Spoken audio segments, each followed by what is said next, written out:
جرجیز صاحب کا ایک دور تھا جب آپ کے علاقے میں اور یہاں جب آتے تھے تو اٹیچی بھر کے کتابیں لایا کرتے تھے.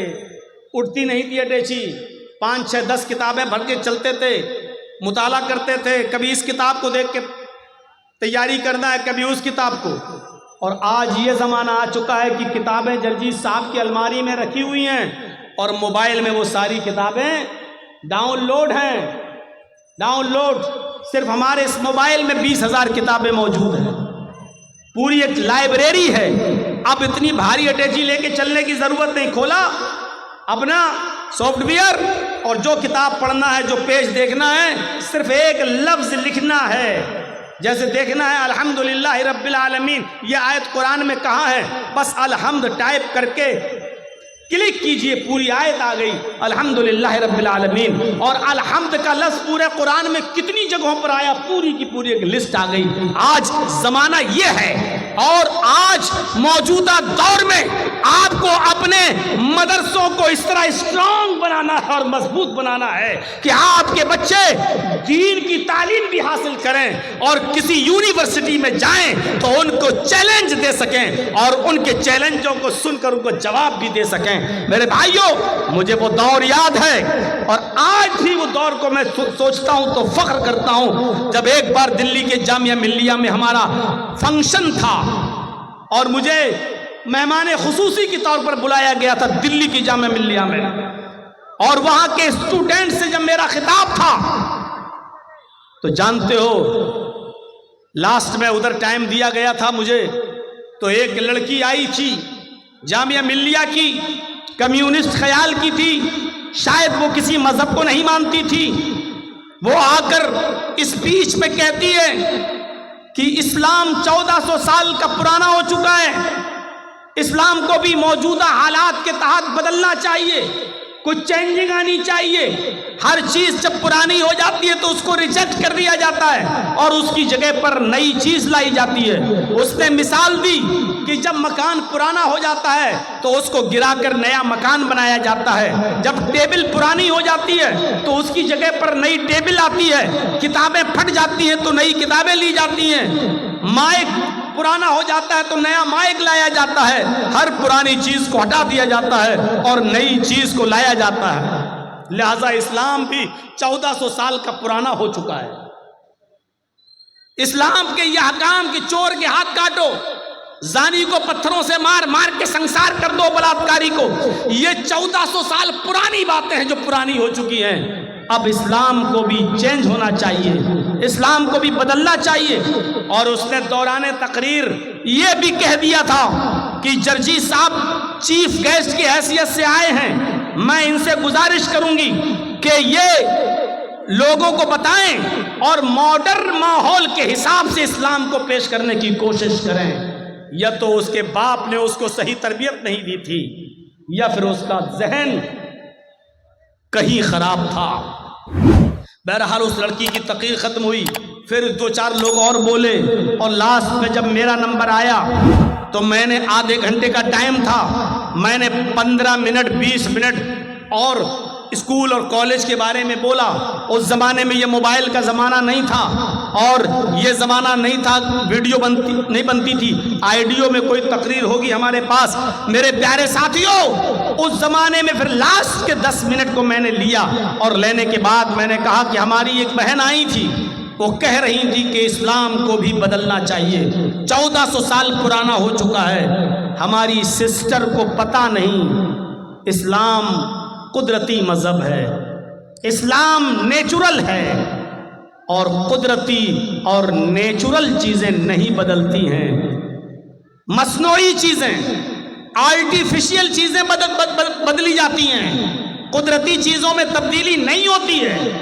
ہماری سسٹر یہ بھول گئی, سڑک آرٹیفیشل ہوتی ہے, پرانی ہو گئی نئی بنے گی. آپ کی ٹیبل آرٹیفیشل ہے, پرانی ہو جائے گی نئی آئے گی. لیکن مجھے ایک بھی کوئی قدرتی چیز ایسی بتائیے, میری بہن مجھے ایک بھی نیچرل چیز ایسی بتائیے جو پرانی اور بدل گئی ہو.